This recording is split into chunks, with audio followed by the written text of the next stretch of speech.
This Week in Science and Education is presented in association with the Science Coordinators and Consultants Association of Ontario. Visit their website at sccao.ca. This Week in Science and Education is brought to you in part by the University of Western Ontario, www.uwo.ca. We thank them for their support. This Week in Science and Education is also brought to you by Laurentian University. Check out Laurentian at laurentian.ca. We thank them for their support. Hey everybody, it's time for This Week in Science and Education. This is episode 71, recorded Thursday, March 1st, 2012. The Molecular Dance of Life. Hey everybody, thanks for tuning in. We appreciate you downloading the podcast or joining us however you're getting access to us. We have a very fun show for you today. We're talking to Dr. Lewis Kay from the University of Toronto. And Dr. Kay, welcome to the show. Thank you for taking the time to be with us. My pleasure. Dr. Kay, I'd like to introduce my two co-hosts at this time. Dr. Thomas Merritt from the Laurentian University up in Sudbury. Hey, Thomas. Hey, Lewis, thanks for joining us. Pleasure.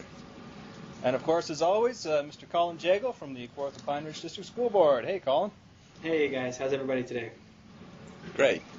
Doing well. Colin, you don't look like you're in your regular office today unless they've moved into a broom closet. No, I'm not in the broom closet. I'm in a little computer room. I have a snow day here today, so I'm at the high school in my hometown working from the high school today. So they were kind enough to let me squat in a closet here, so to speak, and use their video conferencing equipment. So. Hey, that's the great thing about what we can do. You know, we can do it from anywhere. So thanks for joining us, even though it's almost kind of a day off for you. That's great. It's no such Not thing. Really? No such thing. Let's get back to Dr. Kay. So, Dr. Kay, maybe you could just tell us a little bit about the nature of your research and what you do at U of T. Well, I'm sort of straddling a number of different fields. I'm part-time biochemist, which means that I study the biological molecules of life. And I'm also part-time physicist, which means that I use the technologies of physics and chemistry to assist me in my study. One of the things that we spend a fair bit of emphasis on is trying to develop methodologies, new experiments that allow us to probe these very interesting biochemical molecules at a pretty deep level, atom by atom basis, and to understand how these molecules interact with other molecules, how that regulates their function, and how that can lead to, for example, the development of various inhibitors as anti-cancers.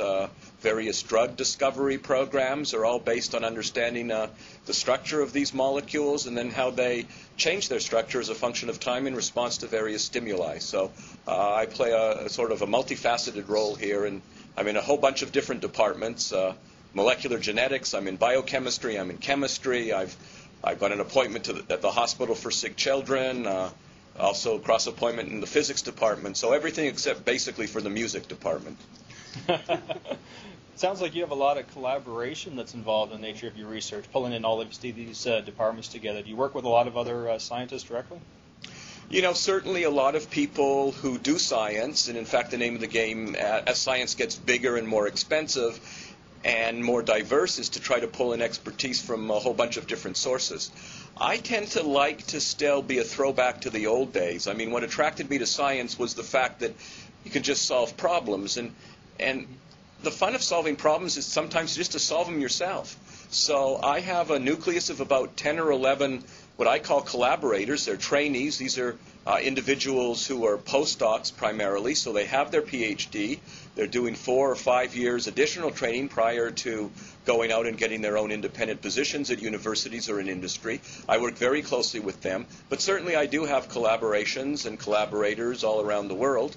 The fact that we develop new technologies means that often we're the first group that can apply these technologies to interesting systems, and I think others recognize that as a potential benefit in any sort of collaboration. So we do have a lot of interactions, but a lot of the science that we do is sort of self-generated. We like to, just think about problems deeply and try to figure out out-of-the-box solutions.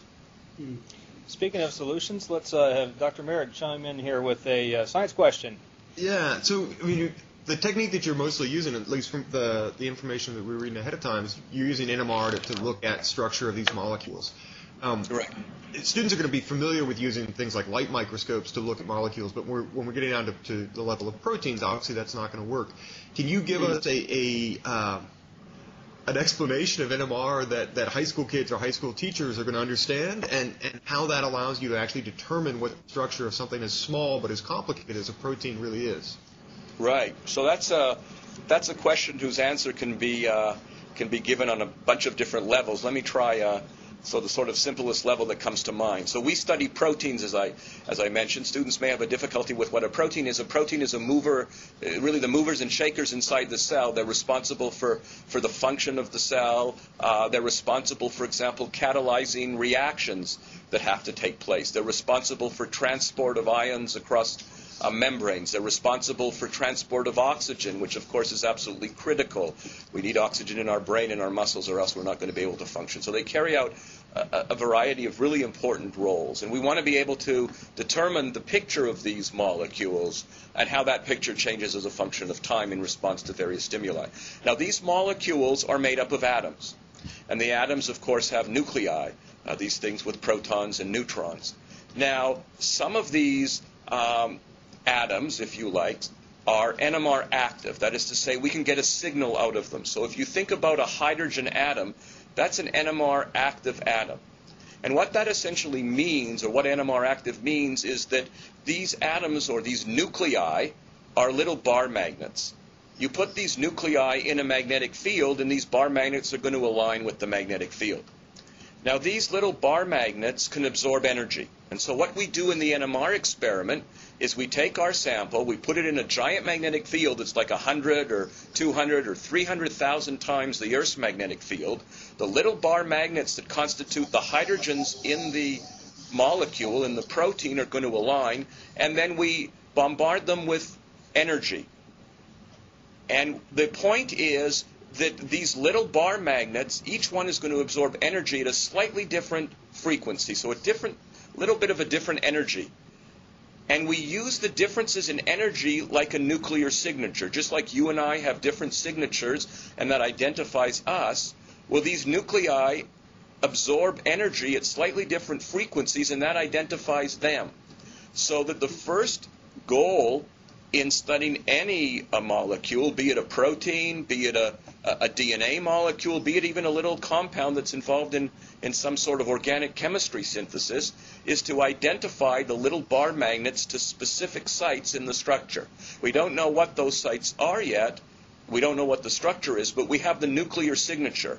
And then we and others over the past 2.5 decades have developed techniques that allow us to transfer information between the bar magnets. And now that we have their molecular structure, we know, for example, that, nucleus number 1 is transferring information to nucleus number 2. And the efficiency by which they transfer information is related to the distance. So we can get out distances between different bar magnets.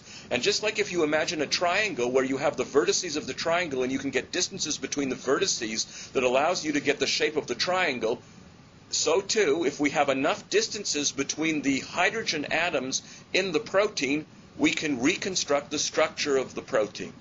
And so we can use a whole bunch of different techniques that allow us to get out the structural information. Now, what we've really specialized in doing for many years now is extending this methodology to much bigger systems. So that typically maybe 30 years ago you would study a peptide, which is a tiny protein comprised of, say, maybe 15 or 20 or 25 amino acids.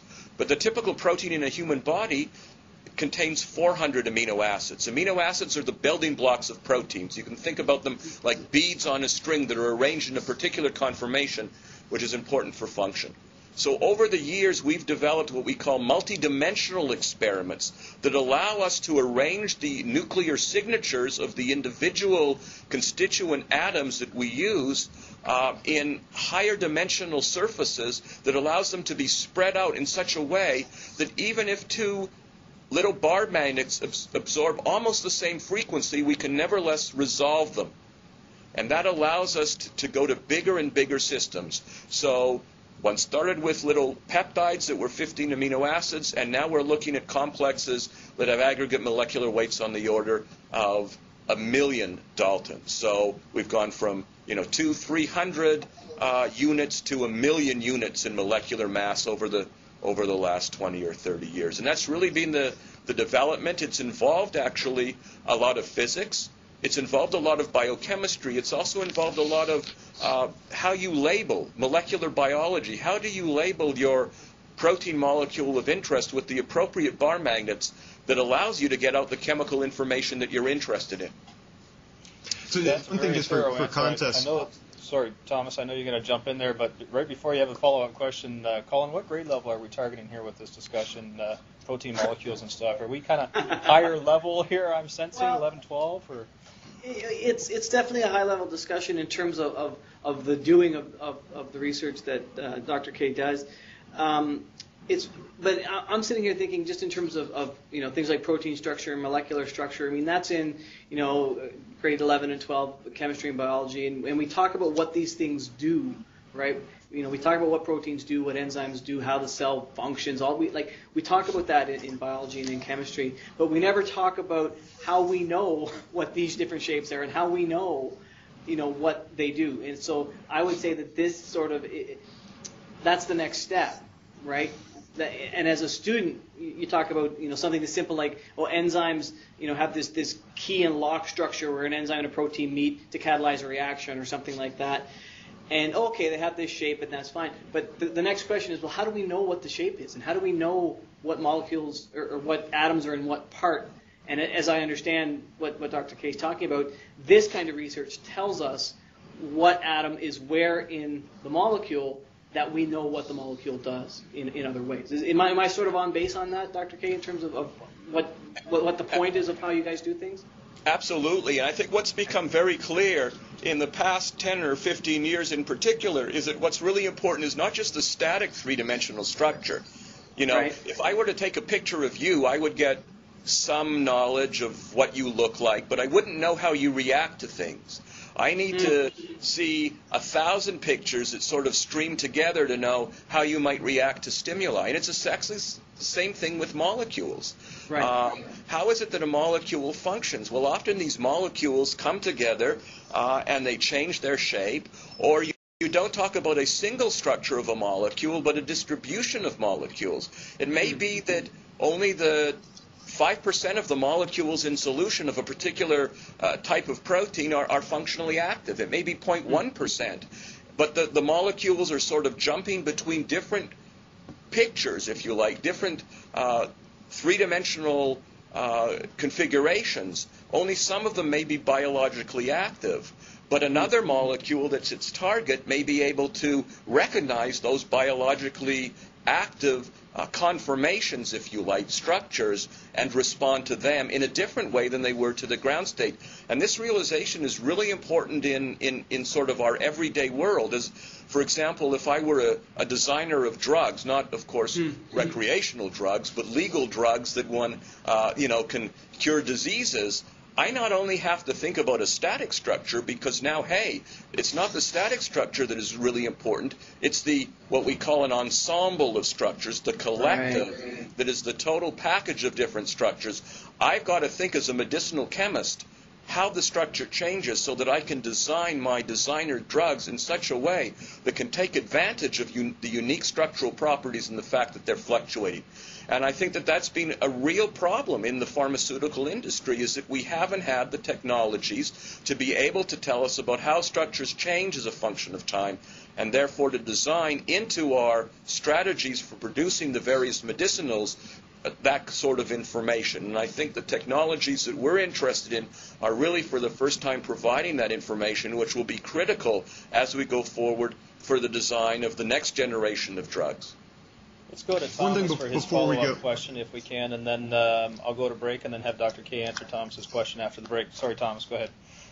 Actually, more of a comment. Just as putting things in context, we started talking about NMR without saying what it is. It's nuclear magnetic resonance, and what we're looking at is movement of molecules in magnetic field. Sure. And many people are not going to necessarily be familiar with NMR, but they may be familiar with MRI, magnetic resonance imaging, which is the same technology used in a medical field. It's like what I've had done on my knee, hip. When you're looking at body structures, you use essentially the same instrument on a different scale, but we don't like to say nuclear around patients, and so we say magnetic resonance imaging. It's the same technology. So the movement of things in a field that'll give us an internal view of your knee, we can use to look at individual proteins, or now with the work that Louis are talking to us about, we're looking at protein complexes. So now we can go to, thank you. Super. Absolutely. Okay, we'll take a quick 2-minute break, and then we'll be right back, and we'll talk some more with Dr. Lewis Kay. Fascinating discussion. Stick with us, everybody. This Week in Science and Education is brought to you by Sheridan Institute of Technology and Advanced Learning. At Sheridan, students shine brighter. Check out sheridanc.on.ca. And we're back. Thanks, everybody. Great discussion today with Dr. Lewis Kay, joining us from the University of Toronto. Right before we broke, we had a comment from Thomas. Dr. Kay, any follow-up to Thomas's comment? No, I think that's absolutely correct. I mean, the physics is really very, very similar. And in fact, a lot of the developers of the MRI technology started out initially their training with looking at molecules. So the underlying spin physics, the underlying theory is really identical. Of course, how you do various experiments is quite different because we put a sample, a little solution, a half a ml of solution into a magnetic field, and they put, somebody's knee or somebody's arm. And so that's, that involves a different set of parameters that one has to optimize. But fundamentally, we talk the same talk. Right. The one thing we could follow up on with the earlier comment about the dynamic nature of these structures, in general, I think we miss that when we're talking to students. And I've just realized that in some of the genetics that I was teaching this past week here, we show structures, and this is the textbook, and we're talking about nucleomes, so it's DNA wrapped around a set of proteins. And we know that now that happens, but that it happens at a frequency, and that the actual structure is some distribution of structures across that. And too often I think students picture the image in a textbook, and that's the way it is, and they're not seeing the dynamic nature. So I think Dr. Kay's example of comparing a snapshot to, say, a conversation with a person, you'll get information from that snapshot, but actually seeing even just a video to see how that person moves, we really miss that when we teach students. And I think if they have an idea of the dynamic nature of the thing they're working on, they'll have a better idea how they function.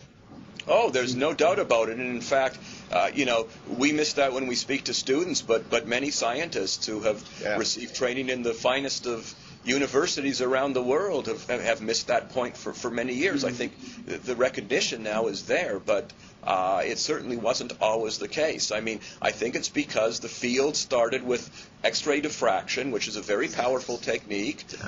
Its practitioners have won many Nobel Prizes, but what it gives you predominantly is a static a highly accurate for what it is, but a static three-dimensional structure by its very nature. And so people didn't realize, in fact, that these protein molecules were dynamic. And I think that there was a lot of, going back to the 70s, a lot of discussion between the crystallographers and the practitioners of NMR spectroscopy. And in those days, NMR was a very young field indeed.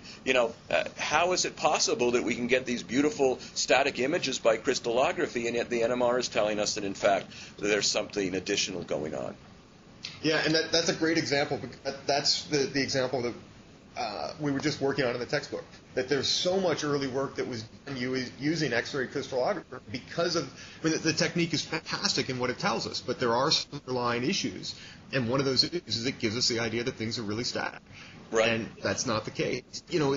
Our understanding of the world around us improves as our technology improves and as our ability to interpret that technology improves.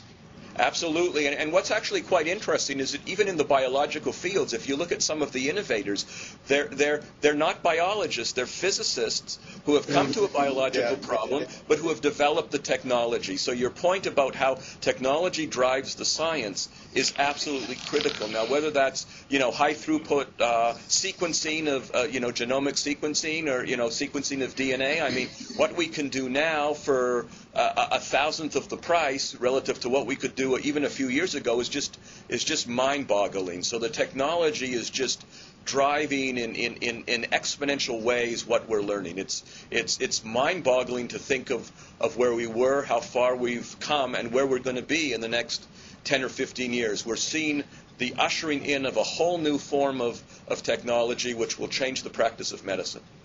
So, gentlemen, let's go to Colin Jagoe for a quick educational moment here, if you would, Colin. Well, it's funny. I'm listening to you guys talk about, the difference between the X-ray crystallography and, the static structure, and I'm thinking that's what's was in my textbooks, and that's probably for the most part what's in textbooks today. But the idea that all of these molecules are dynamic and change over time, because you mentioned earlier getting against time as things change, as stimuli change, and I'm wondering, in using some of these techniques, is it a matter of getting, say, snapshots over time that you're piecing together to get a longer view, or are you looking at some of these things in real time as they change? Like, I'm just sort of curious as to your resolution in terms of seeing those changes over time of particular molecules. Well, of course, there are a variety of microscopies that allow you to get a real-time view of what you're looking at, but with resolution that isn't very good. Now, in the NMR experiment, we don't get a real-time view, but we get an atom-level resolution. We can do various experiments, and again, these experiments are done once we know the nuclear signature, because if we know the nuclear signature, then we know exactly what atom we're talking about, where it is in the protein if we have the structure. And we can design certain experiments that allow us to get out information about the frequencies of motion that govern the movement of that particular moiety. And we can get a broad range of frequencies that go from, picoseconds, 10 to the minus 12 of a second, all the way to seconds. So 12 or 13 orders of magnitude at atomic level resolution. But it often involves, some sort of model that explains the dynamics, because we don't have real time. And that, again, I think, speaks to the interplay between the different technologies. No one technology is going to give you all the answers. So you can take the NMR approaches that we use. To really understand the molecules, you want to have high-resolution, detailed structures. You get that from crystallography. But then you want to put the dynamics together, if you like, in real time. You get that from molecular dynamic simulations. We can now, in silico, in a computer, simulate these molecules. There are some issues with being able to do that, because understanding all the forces that are brought into the equation is not totally clear, but there are improvements both in computer speed and also in terms of understanding the fundamental physics of these molecules that allows us to get out information that way. And then when you put the experimental technique of NMR together with the computational methodologies that are out there, you can get a very detailed picture that really go beyond a static structure in explaining how these molecules work, and therefore in designing the appropriate drugs to deal with them. And in fact, we have some examples in our own lab of how basic physics has led to the design of drugs that are now in clinical trials. So you never know where you're going to go. You just have to sort of follow your nose and try to do as good science as you can, but bringing to bear a whole bunch of different technologies. Gentlemen, I hate to be the one to say it, but we are out of time for today. Dr. K, it's normally been my practice to point to Thomas or Colin, to have a last word, but this week I am not going to do that. I am going to exercise host prerogative here, and I get the last question for a change. For all the students out there that we're hoping to inspire, my question is, what's the best part of your day? Interesting. I have a few best parts of the day. The first best part is when I walk to work. I have a 45 to an hour walk there, and I have a 45 to an hour walk at home. And I walk through neighborhoods that are very, very nice with beautiful homes, and it inspires me. The next best part of the day is when I actually do my own experiments. I do still experiments with my own hands. I get to design them. I get to think about the questions that I want to address. What I really like to do is to come up with an idea, to develop the theory behind the idea, to see the theory emerge in some sort of level of practicality as I do the experiment, and then to see the the practicality of the experiment be turned into something that is of at least some utility for not only myself and members of the group, but also on a wider spectrum for other scientists. I think the goal is really to develop ideas and frameworks that can be picked up upon by other people in your area or perhaps in different areas and built upon to create something that is certainly bigger than I could have imagined. Well, thank you very much for that answer, and thank you, Dr. K, for taking the time to join us today on This Week in Science and Education. It's been a pleasure speaking with you. It's been my pleasure. Yeah, thank you very much. Thank you very much. Sorry, Thomas, I saw your hand up there, but as I said, I'm exercising the prerogative, so we'll have to get your question next time. On behalf of Dr. Thomas Merritt from Laurentian University, Colin Jagoe from the Kawartha Pine Ridge District School Board, it's Kevin Cougler saying thanks very much, everybody, for tuning in, and be sure to download next week's episode as well. Take care, everybody.